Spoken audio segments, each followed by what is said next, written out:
So, hello, what's up mga ka-J-Vlog? Ayan, welcome ulit sa panibagong video. And for today's video, magbibigay tayo ngayon ng first impressions sa bagong labas na iPhone 16. At magkano nga ba ang presyo nito sa Philippines? So, tara mga ka-J-Vlog, check natin.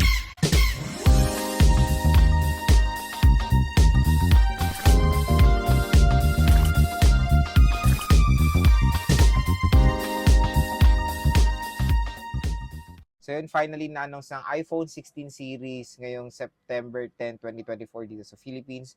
Pero September 9, 2024 doon sa US.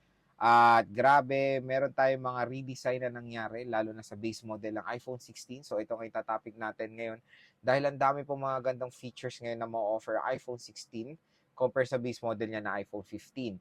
And i-share ko rin sa inyo yung estimated price niya dito sa Philippines bago siya ma-release, kumbaga. Dahil meron na tayong mga idea when it comes sa price. So, si iPhone 16 ay marirelease sa September 2024 sa US. Pero may possibility na end of September ay magkaroon na yan sa Green Hills. Kasi ganun yung track natin when it comes sa iPhone 15 series last year. End of September nagkaroon na ng iPhone 15 sa Green Hills. So stay tuned lang mga J-Vlog, gagawa tayo ng unboxing yan or syempre update natin yung presyo niya sa Green Hills kung magkano nga ba nyo pwede kayo makapag-purchase ng iPhone 16, 16 Pro, and 16 Pro Max. Dito tayo sa mga specs na nangyari sa iPhone 16. So si iPhone 16 ngayon ay ito yung hinakala ko eh.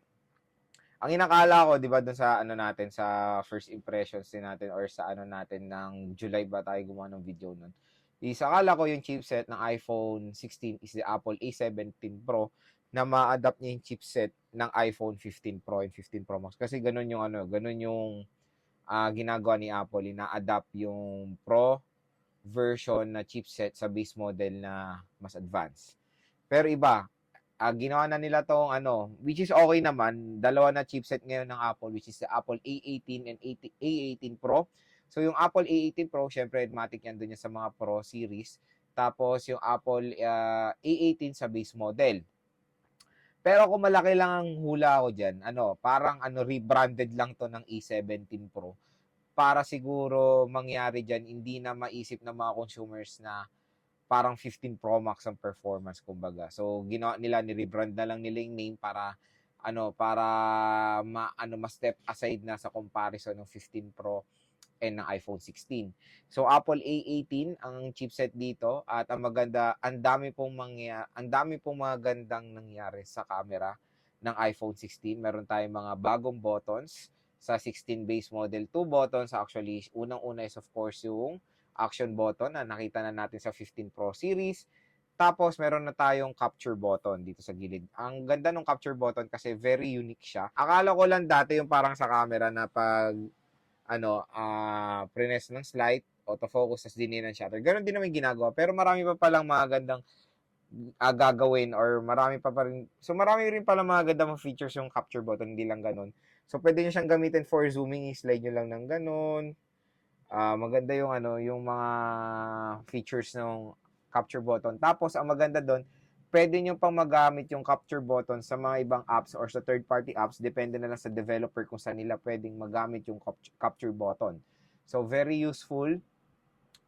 Sobrang excited din ako makita or magamit yan sa mga ibang applications. And ang pinaka main star dito yung camera. Meron tinatawag si Apple na fusion camera ngayon sa iPhone 16. Ito malupit dito. Yes, dual camera siya. Pero yes, dual camera siya, pero performance siya ng 4 na lente. So, ganun siya ka-solid. Kumbaga, the fusion camera sa main is pwede na tayong gumamit ng mismong telephoto lens.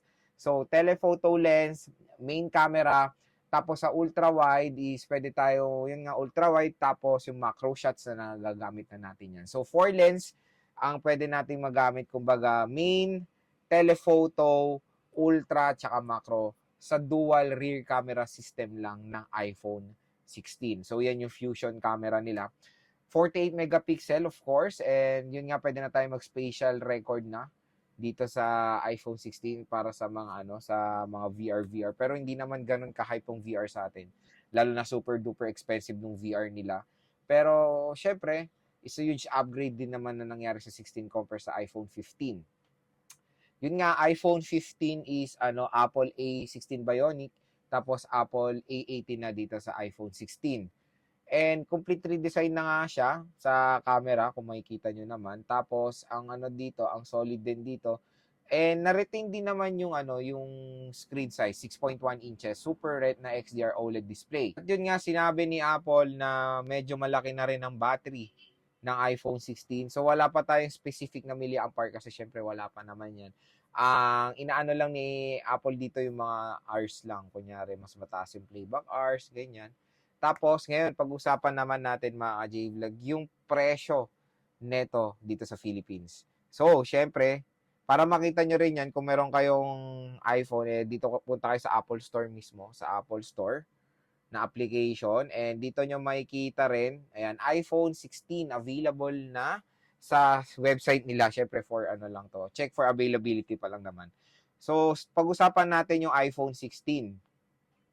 Yung iPhone 16, ito, pag website kasi ng Apple, minsan pag lalabas siya sa Power Mac, may patong to or mas mataas siya ng 3 to 5,000 pesos. So, sabihin nyo, kaya nga sinabi ko estimated price, may possibility mas mataas pa yung presyo nito kung pag lumabas sa Philippines. Pero at least meron na kayong idea kung magkano siya or at least, pero at least magkakaroon kayo ng idea.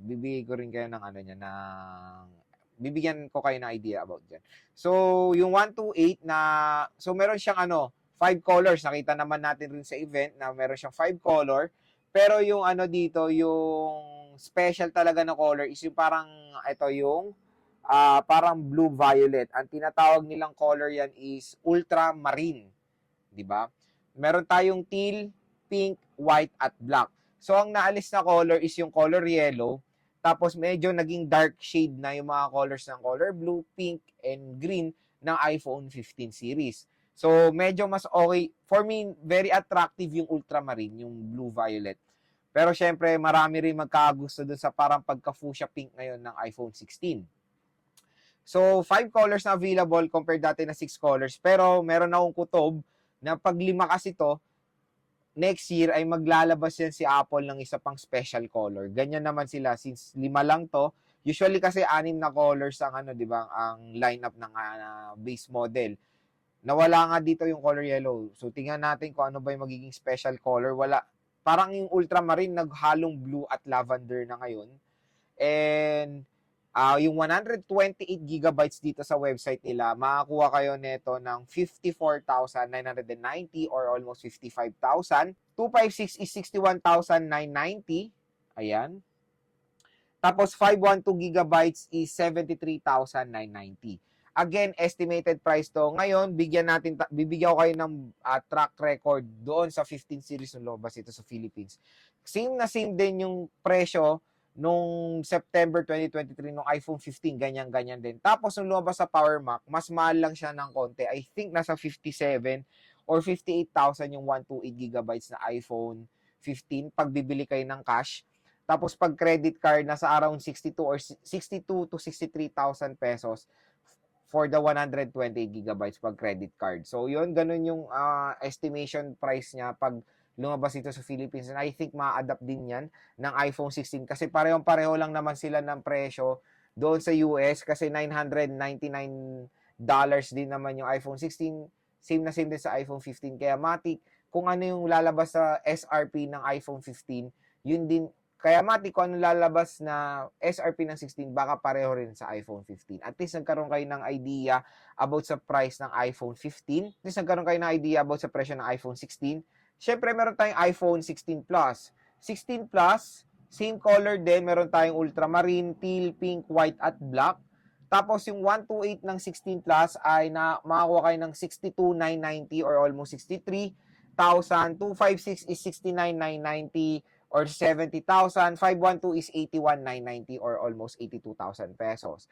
So, yon pag lumabas sa Power Mac, may possibility mas mataas siya. Tapos, naalala ko neto, yung 128 na iPhone 15 Plus dati, for credit card, isa sa 72,000, 71, isa sa nasa 71, 72,000, mga ganun yung range niyan, or 69, basta ganyan yung range niyan.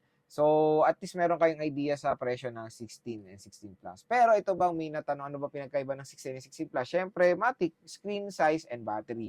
So, yun nga, sinasabi ni Apple na mas malaki nga ang battery ng iPhone 16 compare sa iPhone 15, kaya expect natin yan. And iPhone 16 Plus is syempre yan yung pinaka-solid din na battery when it comes sa base model. Nasubukan na rin natin, nakita na rin natin nasubukan na natin yan sa mga Plus version ng 14 at 15, mga gandang battery ng mga Plus. Expect nyo sa 16 Plus ganon. So, yun na naman ang main difference nila is screen size and yung battery. So, yun mga ka-J-Vlog, ang ating first impression sa iPhone 16 and 16 Plus. So, yun again, magiging available din naman to sa Green News, abangan nyo nila yung update natin dyan. And, yun nga, super excited din ako maka-experience na itong iPhone 16 dahil ang ganda nung camera niya, lalo na yung capture button niya. And syempre, support na rin siya na Apple Intelligence.